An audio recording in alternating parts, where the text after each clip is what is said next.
Hello and welcome to This is Public Health. I'm Pamela Kirkland with the Columbus Health Department. And today we're going to be talking about something that I think, even though it's primarily an issue for women, we all have women in our lives. So we're talking today about the breast and cervical cancer program that is offered at the Health Department. And joining me today is Rebecca Migrant, who works with the Breast and Cervical Cancer Program. We sometimes call it the BCCP. For short. But welcome, Rebecca. Thank you for being here. Thank you for having me. So explain more about the Breast and Cervical Cancer Program. I know right now it's October, but it might not always be October. Right. So that's on everybody's mind, is breast cancer awareness. So tell us about the program. The program is meant for ladies who are underinsured or non-insured. Right. So if they are non-insured or underinsured, then they can come through our program and get services that will be paid through the program grant and aid. Okay. So this is a federal program, right? It is federal and state. Okay. So like if you don't live in Georgia, if you lived in Alabama, they might have something similar? Well, it depends on if their state has the grant and aid awarded to their state. Okay. Georgia, if they reside in the state of Georgia, a lady that is 40 to 65 years of age, and 65 meaning that they don't have the Part B Medicare, which is the hospital part of Medicare, can come through our program and receive services. And the qualification guidelines are that they have to be a Georgia resident, and they also have to not only be a Georgia resident, but they also have to provide an income.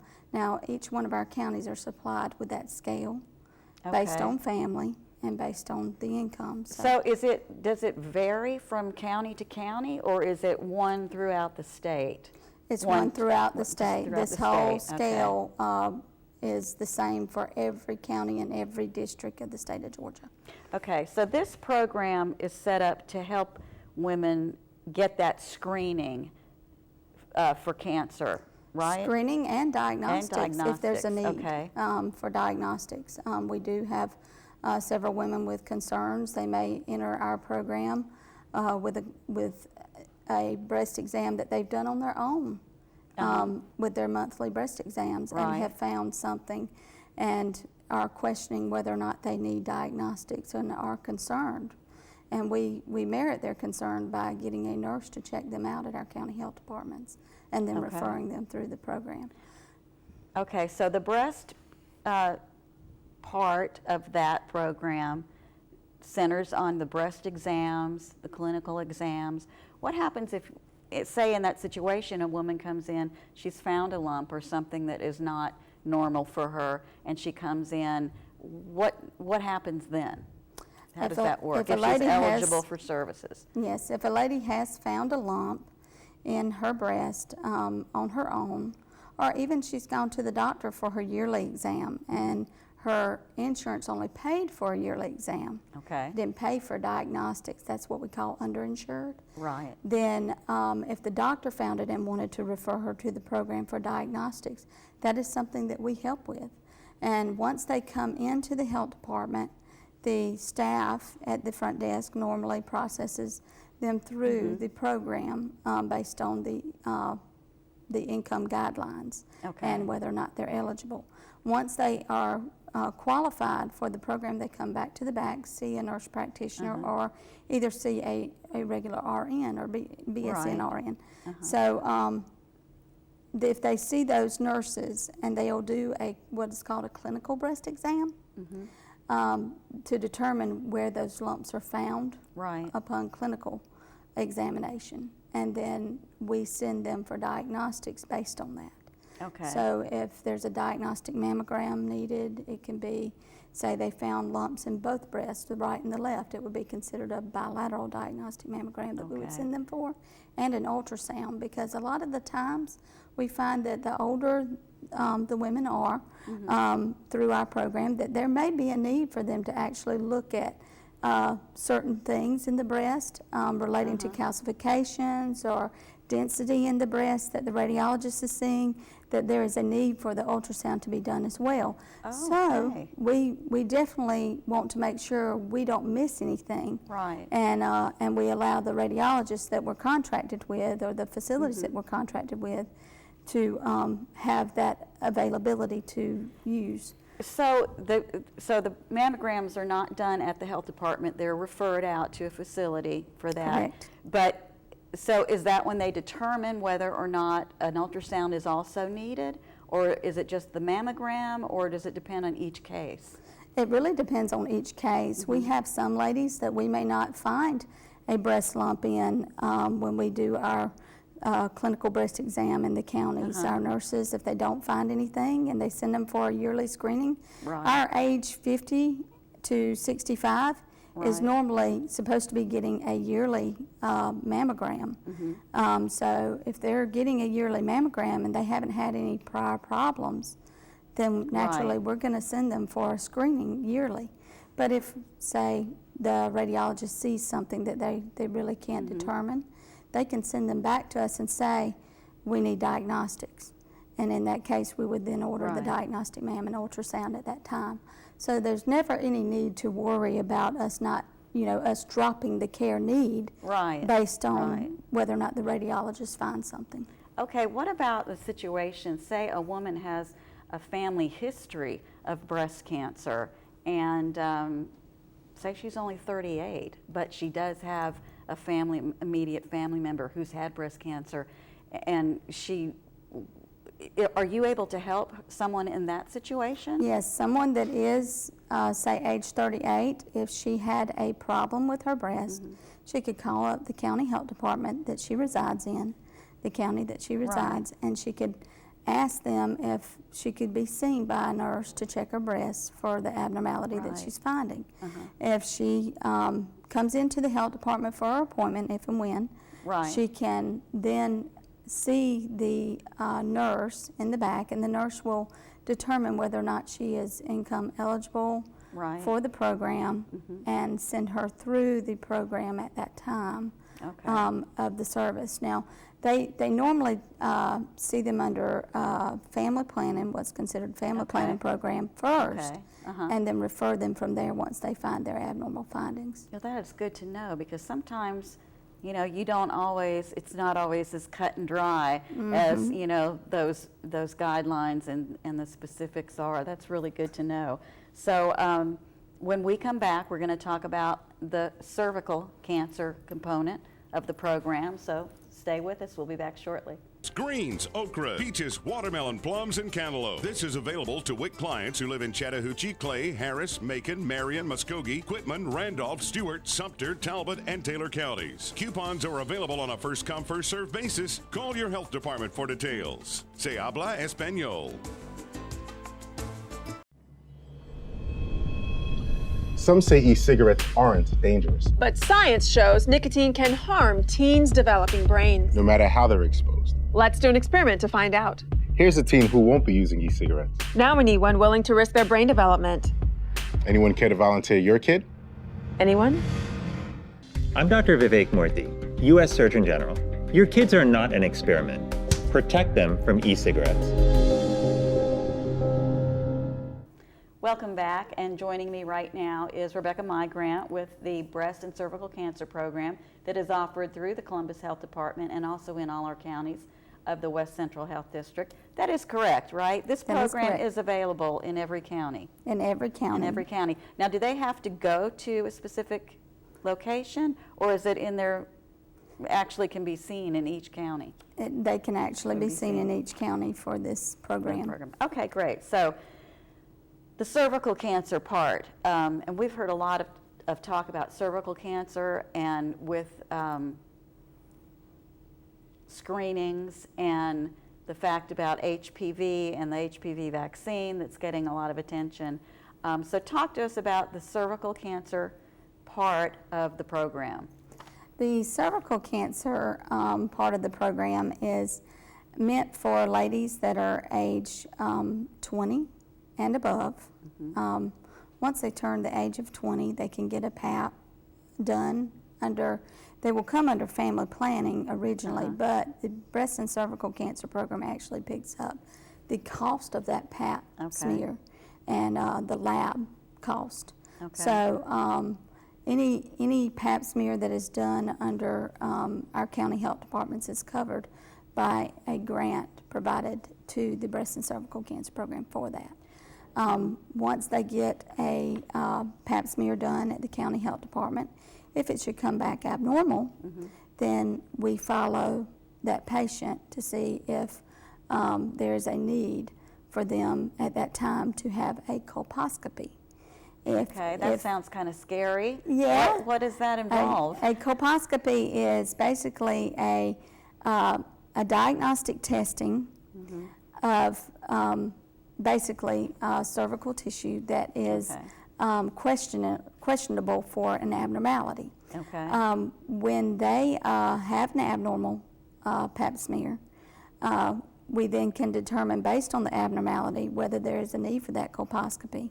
Send them to a GYN that can do it, that is contracted with our program.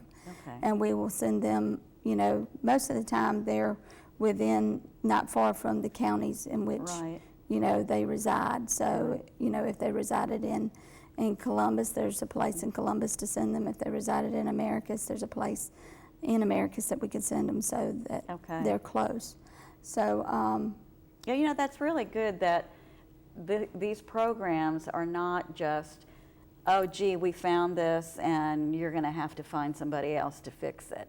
You know, this program is more complete than that, and it actually refers these women to places and facilities where they can get extensive diagnostics so that they can find out, you know, what they need to do to stay healthy and to be healthy. Right. Yeah. I mean, it is key to making sure that we follow our patients in the counties when we find an abnormality. And this program helps do that by the funding sources through the grant. But when we send them for diagnostics, even with the breast component, we send them for a breast biopsy. We work with surgeons, we work with gynecologists, we work with different facilities.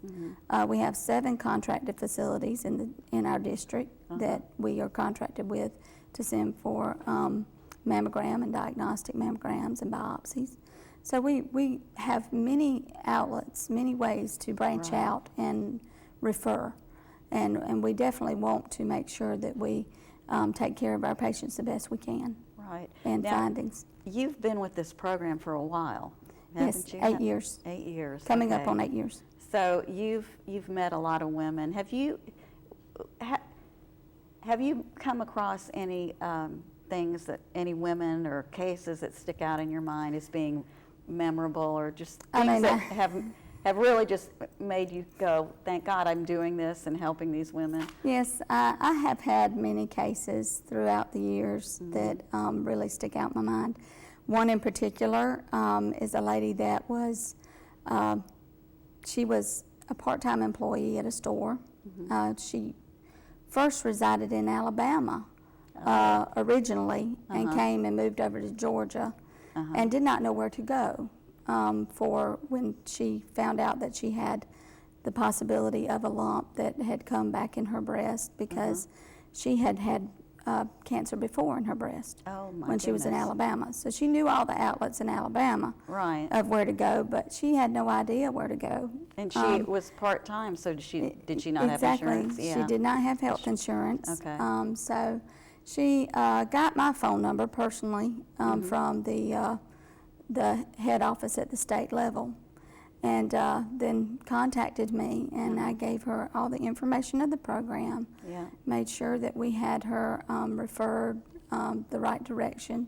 And we had many conversations after that because, I mean, naturally the word cancer drives a fear in a lot of ladies. It sure does. And it can be scary that, you know, not just for women who have the new finding, but for women that have the recurrent. Oh, exactly. And so we always like to make sure that just because you've had cancer in the past does not mean this program can't find outlets to help you. If you've found that you're not working full time and you've been through cancer treatments in the past, and you may have been in remission a year or two, and you find something, please, by all means, reach out to our county health departments. We have so much help that we could help with. Absolutely. You know, that's the thing. Do you ever have problems trying to get women to call you and to come in? Because like you said, the word cancer is enough to stop many people in their tracks. And I'm sure there's this, I don't want to know, you know, kind of Yes. thing that happens, you know. Yes, How do you convince people, I mean, that it's going to be okay? You know, do you work with different organizations in the counties and things like that? A lot of churches and organizations within the counties do health fairs. Some of our facilities that we're contracted with do health fairs throughout the year. We try to be proactive in getting out there and talking to our ladies in our counties through our health departments, getting out there and doing health fairs and presenting the information to the patients. But most of the time we find that a lot of the ladies that are really scared to come in, it may take a while before we ever are able to make them see that the sooner we find things, the better it is detected and easier to fight the earlier we find it. So, I mean, it's true what they say, early detection is key when it comes to breast cancer, cervical cancer, and near about all cancers. Right. And we just want to remind people also that it's not just in October that this program is in existence and functions. It's all year long, and it's been many years that we've had this program. So don't think it's only during October that you can come in and get checked out. It's not. Right. A lot of our contract facilities do the, free mammograms in October.